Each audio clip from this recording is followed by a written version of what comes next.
ইয়েমেনের হুথি বিদ্রোহীদের সামরিক লক্ষ্যবস্তুতে বৃহস্পতিবার বিমান হামলা চালিয়েছে ইসরায়েলি সেনাবাহিনী। হামলায় অন্তত ৯ জন নিহত হয়েছেন বলে জানিয়েছেন ইয়েমেনের কর্মকর্তারা। এদিকে ইয়েমেনের হুথি বিদ্রোহীদের দাবি, তারা তেল আভিভে দুটি ব্যালিস্টিক ক্ষেপণাস্ত্র নিক্ষেপ করেছে। ক্ষেপণাস্ত্রের আঘাতে তেল আভিভের কাছে রামাত গানের একটি স্কুল ক্ষতিগ্রস্ত হয়েছে। ইসরায়েলের সামরিক বাহিনীর মুখপাত্র ড্যানিয়েল হ্যাগারি এক বিবৃতিতে বলেন, প্রতিশোধ হিসেবে ইয়েমেনে হামলা চালানো হয়েছে। এছাড়া ইসরায়েলের সুরক্ষায় হুথি বিদ্রোহীদের ওপর হামলা অব্যাহত রাখার অঙ্গীকারও করেন তিনি।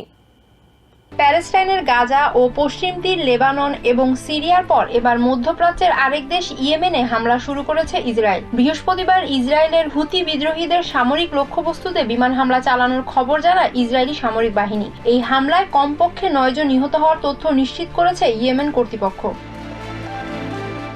রাজধানী সানার উত্তর ও দক্ষিণাঞ্চলের দুটি প্রধান বিদ্যুৎ কেন্দ্র দাহবান ও হেজায়েজ এবং বন্দর নগরী হোদাইদাহের পশ্চিমাঞ্চলে অবস্থিত সালিফ ও রাশ ইসার জ্বালানি স্থাপনাগুলোতে একযোগে ইসরায়েলের আগ্রাসী বিমান হামলায় বড় ধরনের অগ্নিকাণ্ডের সূত্রপাত হয়। ইয়েমেনের হুথি বিদ্রোহীদের দাবি, বুধবার রাতে তারা তেল আভিভে দুটি ব্যালিস্টিক ক্ষেপণাস্ত্র নিক্ষেপ করেছে। একটি ক্ষেপণাস্ত্রের আঘাতে তেল আভিভের কাছে রামাত গানের একটি স্কুল ক্ষতিগ্রস্ত হয়। অপর ক্ষেপণাস্ত্রটি প্রতিহত করতে সক্ষম হয় ইসরায়েল। এই সপ্তাহে দ্বিতীয়বারের মতো ইসরায়েলি বাহিনী ইয়েমেনের ছোড়া ক্ষেপণাস্ত্র প্রতিহত করেছে।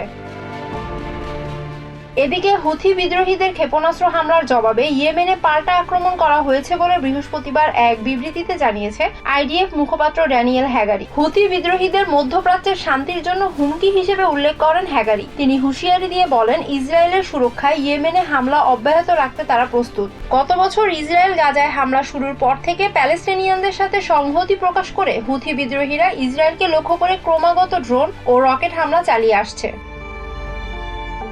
Humaira Ira, TVN 24 news desk.